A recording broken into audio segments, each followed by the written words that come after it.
오늘 주신 말씀은 요한복음 18장 28절부터 40절까지 되겠습니다. 먼저 제가 28절을 읽습니다. 저희가 예수를 가야바에게서 관정으로 끌고 가니 새벽이라 저희는 더럽힘을 받지 아니하고 유월절 잔치를 먹고자 하여 관정에 들어가지 아니하더라. 그러므로 빌라도가 바로로 얘기해 나가서 말하되 너희가 무슨 일로 이 사람을 고소하느냐. 대답하여 가로되 이 사람이 행악자가 아니었다면 우리가 당신에게 넘기지 아니하였겠나이다. 빌라도가 가로되 너희가 저를 데려다가 너희 법대로 재판하라. 유대인들이 가로되 우리에게는 사람을 죽이는 권이 없나이다. 이는 예수께서 자기가 어떠한 죽음으로 죽을 것을 가리켜 하신 말씀을 응하게 하려 함이로라. 이에 빌라도가 다시 관정에 들어가 예수를 불러 가로되 내가 유대인의 왕이냐. 예수께서 대답하시되 이는 내가 스스로 하는 말이뇨 다른 사람들이 나를 대하여 내게 한 말이뇨. 빌라도가 대답하되 내가 유대인이냐. 내 나라 사람과 대제사장들이 너를 내게 넘겼으니 내가 무엇을 하였느냐. 예수께서 대답하시되 내 나라는 이 세상에 속한 것이 아니라 만일 내 나라가 이 세상에 속한 것이었다면 내 종들이 싸워 나로 유대인들에게 넘기우지 않게 하였으리라. 이제 내 나라는 여기에 속한 것이 아니니라. 빌라도가 가로되 그러면 내가 왕이 아니냐. 예수께서 대답하시되 내 말과 같이 내가 왕이니라. 내가 이를 위하여 왔으며 이를 위하여 세상에 왔나니 곧 진리에 대하여 증거하려 함이로라. 무릇 진리에 속한 자는 내 소리를 듣느니라 하시되 빌라도가 가로되 진리가 무엇이냐 하더라. 이 말을 하고 다시 유대인들에게 나가서 이르되 나는 그에게서 아무 죄도 찾지 못하였노라. 2월절이면 내가 너에게 한 사람을 놓아주는 전례가 있으니 그러면 너희는 내가 유대인의 왕을 너에게 놓아주기를 원하느냐 하니. 함께 읽죠. 저희가 또 소리질러 가로되 이 사람이 아니라 바라바라 하니 바라바는 강도더라. 아멘. 오늘의 제목은 세상 나라와 하나님의 나라가 되겠습니다. 사람이 죄를 지으면 재판을 받게 되는데 인류 역사상 가장 이해가 되지 않고 납득이 안 되는 이상한 재판이 있었다면 바로 예수님에 대한 재판이었습니다. 이 재판은 유대인들에 의해서는 종교적인 재판이었고 로마인에 대해서는 정치적인 재판이었습니다. 예수님께서는 매우 특이하고 불합리한 재판을 받으셨습니다. 첫째로 예수님은 재판을 받기 위해서 가야바 법정에서 빌라도 법정으로 옮겨집니다. 한 법정에서 계속 재판을 받는 것이 아니라 필요에 따라서 재판장이 바뀐 것입니다. 두 번째는 예수님은 새벽에 재판을 받으십니다. 여기서 새벽은 지금으로 말하면 새벽 3시에서 6시 사이가 됩니다. 예수님은 심야에 재판을 받으신 것입니다. 어떤 재판이기에 그토록 급하게 서둘렀는가 하는 것이죠. 예수님께서는 전시에나 있을 법한 재판을 받으신 것이죠. 그것도 살인이나 강도나 무슨 쿠데타 같은 중죄도 아닌데 충분한 검증 절차도 없이 졸속으로 진행된 것입니다. 여기서 흥미로운 것은 빌라도의 법정을 의미하는 그 관저, 유대인들이 거기에 들어가지 않았다는 사실입니다. 유대인들이 이방인인 빌라도 법정에 들어가면 유월절 잔치에 참여할 수가 없기 때문입니다. 따라서 어쩔 수 없이 빌라도가 먼저 관저 밖으로 나오게 됩니다. 29절을 함께 보시겠습니다. 29절 시작. 그러므로 빌라도가 밖으로 저희에게 나가서 말하되 너희가 무슨 일로 이 사람을 고소하느냐. 빌라도가 밖으로 나오자 유대인들은 기다렸다는 듯이 소리를 지릅니다. 이 사람은 행악자다. 그래서 우리가 당신에게 넘겼다. 이렇게 말을 하는 것이죠. 그러나 빌라도는 예수님이 무슨 악을 행했는지 증거도 없고 이해할 수도 없었습니다. 군중들과 빌라도가 지금 대치하는 모습이 있습니다. 정치적인 관점에서 보느냐, 종교적인 관점에서 보느냐에 따라서 혐의는 달라지겠지만 빌라도가 봤을 때에는 예수님에게 아무런 혐의도 찾을 수가 없었습니다. 살인이나 강도나 국가 전복이나 이런 것들을 꾀한 중죄를 지은 것도 아니었습니다. 그러니 빌라도의 입장도 참 난처합니다. 그때 빌라도가 유대인들에게 예수를 데리고 가서 너의 법대로 재판을 해라 이렇게 말하자 유대인들은 사람을 죽여야 하는데 우리에게는 사형시킬 그런 권한이 없습니다. 그러니 로마법에 따라서 사형시켜 달라는 것입니다. 이 유대인들은 예수님을 죽이기로 아예 작정하고 있습니다. 세상의 재판에는 법보다는 여론 재판이 많습니다. 확실한 증거 없이 또는 증거를 조작해서 죄인으로 만들기도 합니다. 그래서 이런 말도 있지 않습니까? 재판은 정의가 이기는 것이 아니라 기술이 이긴다라고 말이죠. 그런 세상이죠. 어떤 이는 살인죄를 저질렀어요. 그래서 재판을 받고 무기징역을 받고 감옥에 들어갔는데 아니 한 수십 년을 살다가 진범이 잡힌 거예요. 그래서 그 사람이 풀려나게 된 거예요. 참 얼마나 기가 막힌 일입니까? 그 사람의 인생은 완전히 삭제된 거예요. 또 어떤 경우에는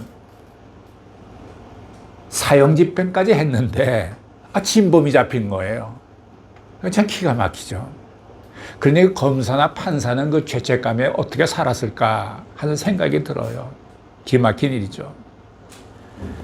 오늘의 말씀을 보면 유대인들의 속셈이 완전히 드러납니다. 합법을 가장한 불법을 자행고자 하는 것입니다. 그들은 로마법을 이용해서 예수님을 십자가에 처형하려고 편법을 쓰고 있습니다. 본문 32절을 보시겠습니다. 시작. 이는 예수께서 자기가 어떠한 죽음으로 죽을 것을 가리켜 하신 말씀을 응하게 하려 함이로라. 이러한 유대인들의 행위는 성경 말씀의 예언을 이루는 것이 됩니다. 총독 빌라도는 예수님에 대한 재판이 피할 수 없는 정치적인 압력임을 알게 됩니다. 그는 로마에서 파견 나온 유대 총독인데 이 강교한 유대인들은 이게 여론 재판으로 몰고 갑니다. 재판의 내용은 없습니다. 그러나 유대인들은 만약 당신이 이 재판을 하지 않으면 거부한다면 이 사실을 로마에 우리가 알릴 것이요. 그러면 당신의 정치 생명은 끝날 것이다. 이런 무언의 협박을 이 유대인들이 하고 있습니다. 이 권력자들은 모략 앞에서는 흔들립니다. 권력에 약했던 빌라도는 인간적인 양심과 정치적인 현실 사이에서 고심할 수밖에 없었습니다. 그래서 그는 마음에도 없는 재판을 하는 수 없이 시작하면서 형식적으로 신문을 합니다. 본문 33절과 34절을 보시겠습니다. 시작. 이에 빌라도가 다시 관장에 들어가 예수를 불러 가로되 내가 유대인의 왕이냐. 예수께서 대답하시되 이는 내가 스스로 하는 말이뇨 다른 사람들이 나를 대하여 내게 한 말이뇨. 빌라도의 첫 질문은 내가 유대인의 왕이냐 라는 것입니다. 이 질문은 좀 다소 비웃음, 의아해하는 그런 모습이 아니겠습니까? 아니 이 초라한 죄수가 어찌 유대인의 왕이 될 수 있다라는 것인가? 라는 것이죠. 이 빌라도는 지금 예수와 유대인들을 동시에 조소하는 어조입니다. 온유하신 예수님의 모습을 보면서 너 같은 사람이 어찌 로마의 반역자가 될 수 있겠는가 하는 의아심을 보이기도 합니다. 이에 예수님께서는 당신이 스스로 하는 말입니까? 그렇지 않으면 다른 사람들이 나에 대해 한 말이냐라고 반문하십니다. 이것은 빌라도에게 나를 정치적인 왕으로 묻는 것이냐, 아니면 메시아로 묻는 것이냐, 이런 유대인의 왕이라는 정의부터 바로잡고자 하는 예수님의 반문이기도 합니다. 내가 만약에 정치적인 왕이냐 이렇게 물었다면 나는 아니다 라고 답했을 것이고, 그러면 유대인의 왕 메시아냐라고 물었다면 그렇다라고 답했을 것입니다. 빌라도는 이어서 내가 무엇을 하였느냐라고 질문합니다. 여기서 예수님은 빌라도가 상상하지도 못한 그런 말씀을 하십니다. 36절 말씀을 함께 보시기 바랍니다. 36절 시작. 예수께서 대답하시되 내 나라는 이 세상에 속한 것이 아니라 만일 내 나라가 이 세상에 속한 것이었다면 내 종들이 싸워 나로 유인을 남기지 않게 하였으리라. 이제 내 나라는 여기에 속한 것이 아니니라. 총독이고 재판장인 빌라도는 갑자기 어리둥절해졌을 것입니다. 유대의 모든 고난을 갖고 있는 빌라도도 이해할 수 없는 말씀을 예수님께서 하셨기 때문입니다. 여기서 우리는 두 종류의 나라가 있음을 알게 됩니다. 지금 우리가 살고 있는 이 세상 나라가 있고, 또 이 세상에 속하지 않은 나라가 있음을 예수님을 통해서 듣게 됩니다. 전쟁이나 테러나 불법이나 흥망성쇠가 있는 이 세상 나라가 전부가 아니라는 것입니다. 우리가 알지 못하는 다른 새로운 나라가 있다는 것입니다. 마가복음 1장 15절에 보면 때가 찼고 하나님 나라가 가까웠으니 회개하고 복음을 믿으라. 그 당시 이 말씀을 알아들을 사람은 아무도 없었습니다. 지금도 이 말씀을 제대로 알아듣는 사람이 별로 없습니다. 오늘날 인공위성, 인터넷, 각종 방송 등을 통해서 지구의 모든 소식을 실시간으로 들을 수 있지만 예수님의 말씀을 제대로 알아듣는 사람은 거의 없을 거예요. 빌라도의 세계관은 이 세상 나라가 있고 예수님의 세계관에는 이 세상에 속하지 않은 나라가 있습니다. 이 두 나라를 대비시켜서 생각해 볼 수 있습니다. 첫째, 이 세상 나라의 특징은 영원하지 않습니다. 인류의 역사도 영원하지 않습니다. 지금까지 인류의 역사를 보면 많은 나라와 문화가 일어섰다가 사라져간지 모릅니다. 물론 민족도 영원하지 않습니다. 둘째로는 이 세상 나라의 통치는 사람이 통치합니다. 그리고 전쟁과 테러와 압제 등이 있습니다. 세 번째는 이 세상 나라의 특징은 자기 사랑입니다. 한 국가, 한 민족의 핵심 사상은 이기심입니다. 자기 나라가 우선이라는 이기적 그런 욕망이 있습니다. 우리가 잘 아는 전 미국 대통령 트럼프가 아메리칸 퍼스트 늘 그러지 않습니까? 또 네 번째는 이 세상 나라의 특징은 항상 권력 중심입니다. 권력 가진 자가 이기도록 되어 있는 게 이 세상의 나라입니다. 또한 이 세상 나라는 정신적이 아니고 물질적입니다. 그와 반대로 하나님 나라의 특징은 다음과 같습니다. 첫째, 우선 영원한 것입니다. 하나님 나라는 시작도 없고 끝도 없고 멸망해 사라지지도 않습니다. 둘째는 하나님 나라의 특징은 하나님이 다스리며 통치하는 곳입니다. 삼위일체 하나님께서 역사하시고 백성들을 보호하십니다. 세 번째는 하나님 나라의 특징은 이기적이 아니고 남을 위하는 이타적입니다. 그것에는 섬기는 자가 리더입니다. 제가 며칠 전에 인터넷으로 유튜브로 어느 분의 강연을 들었는데 그분은 나이가 한 90대에 들어선 분이시고 정신과 의사로 쭉 수십 년간 일하다가 은퇴하신 분이에요. 아주 참 점잖고 말도 아주 구수하게 잘하시더라고요. 그게 쭉 말해가면서 내가 들으니까 이분은 크리스찬은 아니더라고요. 아주 인문학적으로 얘기를 참 설득력 있게 참 잘해요. 어떻게 보면 세상적인 은혜가 있어요. 쭉 하다가 이제 나중에 이제 노후 생활로 들어갔어요. 근데 이분이 이제 노후 생활할 때 가장 중요한 건 두 가지입니다. 첫째는 건강이고 두 번째는 돈입니다. 완전히 세상 나라에 대표하는 그런 철학이라고 볼 수 있겠죠. 죽음은 두렵지 않은데 죽음의 과정은 전 두렵습니다. 이렇게 말을 해요. 아, 이 사람은 철저하게 이 세상 나라의 얘기를 하고 있구나. 만약에 하나님의 나라에 대해서 얘기한다면 첫째는 올바른 신앙심이요. 둘째는 그분이 얘기한 것처럼 건강이요. 셋째는 돈이요. 물론 우리가 천국에 아직 가지 않았기 때문에 이 세상 살기 때문에 필요하지요. 넷째는 나누고 베푸는 삶이요. 이런 철학을 가지면 이것은 하나님 나라의 철학이 아닐까 이런 생각을 해봤어요. 그래요. 또 그리고 네 번째는 하나님 나라의 특징은 영적입니다. 따라서 두 나라의 세계는 전혀 다릅니다. 성경은 하나님 나라가 가까웠고 이미 임했다, 곧 완성될 것이다라고 기록하고 있습니다. 이처럼 하나님의 나라는 과거와 현재와 미래의 다양한 시제로 기록된 것이 특징입니다. 하나님의 나라는 동시적이라는 것입니다. 마태복음 12장 28절에 보면 자막이 있나요? 함께 읽어볼까요? 시작. 그러나 내가 하나님의 성령을 힘입어 귀신을 쫓아내는 것이면 하나님의 나라가 이미 너희에게 임하였습니다.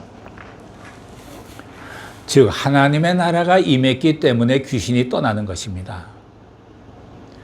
우리의 마음에 이미 하나님의 나라가 임한 줄로 믿습니다. 아멘. 하나님의 나라는 시제와 공간을 갖지 않습니다. 하나님의 나라는 과거, 현재, 미래가 전부 동시적인 시간대에 있습니다. 물질적인 것이 아니라서 눈에 보이지도 않습니다. 그 하나님의 나라는 우리 안에 있는 것입니다. 갈라디아서 2장 20절에 보면 내가 그리스도와 함께 십자가에 못 박혔나니 그런즉 이제는 내가 사는 것이 아니요 오직 내 안에 그리스도께서 사신 것이라. 이렇게 예수 그리스도가 통치하는 곳이 하나님의 나라인데 그분이 오직 내 안에 살아계셔서 나를 통치해 주시니까 이미 하나님의 나라는 내게 임해 있는 것이죠.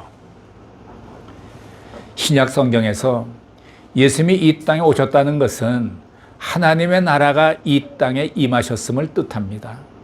그래서 누구든지 예수님을 영접하면 그 사람 안에 하나님의 나라가 임하기 시작한다는 것입니다.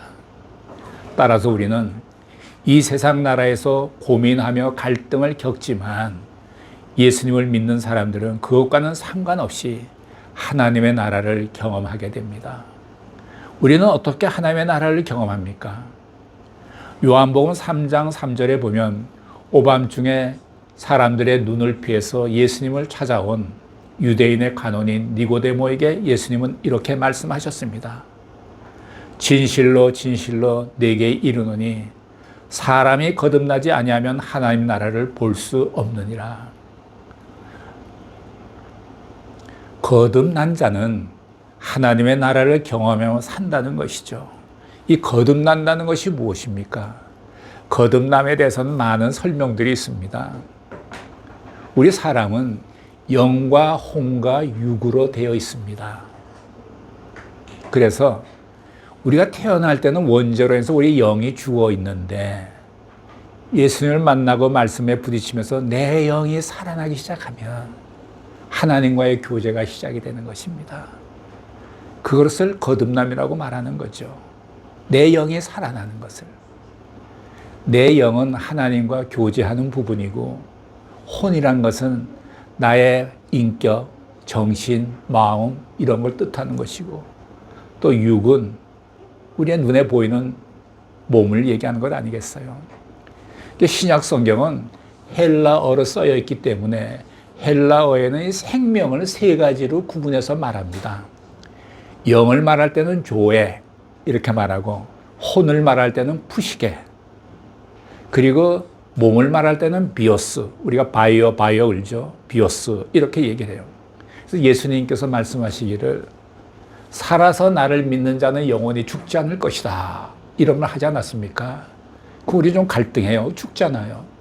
그때 예수님께서 말씀하신 그 생명은 조의 영을 말하는 거예요. 영이 살아난 사람은 영원히 죽지 않는다는 거죠. 그렇게 우리가 해석하면 조금 이해가 될 것 같아요. 우리가 부르는 찬송가 있지 않습니까? 내 영혼이 은총 입어. 그 3절에 이런 가사가 있죠. 높은 산이 거친들이 초막이나 궁궐이나 내 주 예수이 계신 것이 그 어디나 하늘나라. 할렐루야 찬양할세. 내 모든 죄 사함받고 주 예수와 동행하니 그 어디나 하늘나라. 이런 고백이 있는 사람들은 천국에서 살고 있기 때문에 이 세상에 가난이나 질병이나 실패나 억압 등에 갇혀 있지 않습니다. 예수님은 내 나라는 이 세상에 속한 것이 아니다 라고 말씀을 하셨습니다. 우리가 정부기관이나 기업체에서 일을 하고 또 정당에 가입해서 활동도 하지만 우리가 속한 나라는 이 땅에 속해 있지 않은 것입니다. 자, 37절을 보시겠습니다. 37절 시작. 빌라도가 가로되 그러면 내가 왕이 아니냐. 예수께서 대답하시되 내 말과 같이 내가 왕이니라. 내가 이를 위하여 났으며 이를 위하여 세상에 왔나니 곧 진리에 대하여 증거하려 함이로라. 무릇 진리에 속한 자는 내 소리를 듣느니라 하시되. 예수님의 말씀에 또 빌라도가 또 헷갈리기 시작합니다. 아마도 빌라도는 로마가 진리다 이렇게 생각했을지 몰라요. 그러나 예수님이 말씀하신 진리는 그것이 아닌 것입니다. 그래서 빌라도가 유명한 말을 남깁니다. 진리가 무엇이냐? 지금 빌라도의 질문은 진리를 탐구하고자 함이 아니고 진리가 다 뭐야 하는 그런 조소적이고 비웃는 태도입니다. 진리가 무엇이냐는 모든 사람이 묻고자 하는 질문입니다. 예수께서 내가 곧 길이요 진리요 생명이니 라고 말씀하셨죠. 따라서 진리는 예수 그리스도시고 그 내용을 알고 싶다면 진리는 하나님의 말씀입니다. 베드로전서 1장에 보면 모든 육체는 풀과 같고 그 모든 영광은 불의 꽃과 같으니 풀은 마르고 꽃은 떨어지되 주의 말씀은 세세토록 있도다 라고 말씀하고 있습니다. 빌라도는 이 세상 나라의 진리를 생각합니다. 같은 시간에 같은 공간에서 생각하는 것이 전혀 다릅니다. 오직 지금 빌라도의 관심은 예수가 어떤 죄를 지었느냐, 짓지 않았느냐라는 것입니다. 그러나 아무리 찾아봐도 죄가 없는 사람을 사형시켜야 한다니 얼마나 고민이 되겠습니까? 그 순간 빌라도가 유대인의 한 생각을 하기 시작하는데 그 유대인의 명절에 죄수 한 명을 사면하는 전례를 생각해냅니다. 그래서 유대인들에게 그것을 제안합니다. 그런데 모여있던 유대인들은 예수가 아니라 바라바를 놓아달라고 소리를 지릅니다. 바라바는 강도요, 흉악범입니다. 민중과 대중은 소중하지만 그와 반대로 가장 잘못된 선택을 할 수 있는 양면성을 지닌 존재입니다. 과거 우리나라가 광우병 촛불이 엄청나게 있지 않았습니까? 그 여론 조작 때문에. 결국 강도 바라바는 풀려나고 아무 죄도 없는 예수님은 십자가 사형을 당하게 됩니다. 하나님의 뜻대로 우리 인간의 죄와 허물을 사하는 길을 열어주시려고 예수님은 십자가에서 보혈을 흘리시게 됐습니다. 우리는 예수를 믿고 그분의 보혈에 적신받고 죄와 허물에 사함받고 구원의 길로 들어오게 됐습니다. 예수님께서 십자가에 못 박혀 죽으심으로 온 인류가 구원받았다라는 것은 아닙니다. 십자가를 통해서 구원의 길을 열어놓으셨다라는 것입니다. 따라서 온 인류가 다 그 길로 들어오면 다 구원받겠죠. 참 놀랍고도 엄청난 사건이 아닐 수 없습니다. 이 세상 사람들이 예수님의 보혈과 그 구원의 비밀을 어떻게 알 수가 있겠습니까? 구원이란 것은 참으로 엄청난 것입니다. 이렇게 되어서 우리는 구원받고 우리 안에 하나님 나라가 존재하게 됐고 장차 완성된 천국으로 들어가게 될 것입니다.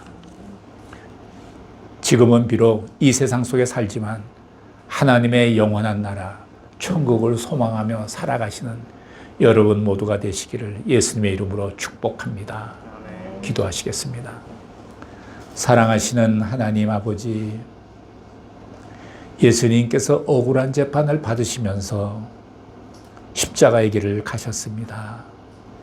세상 모든 죄를 짊어지시고 십자가에서 흘려주신 보혈로 말미암아 우리가 그 피에 적신받고 죄와 허물의 사함을 받고 구원의 길로 들어오게 해주셔서 감사합니다. 우리 안에 하나님의 나라가 이루어지고 장차 완성된 천국으로 인도하여 주시옵소서. 감사드리며 예수님의 이름으로 기도드렸습니다. 아멘.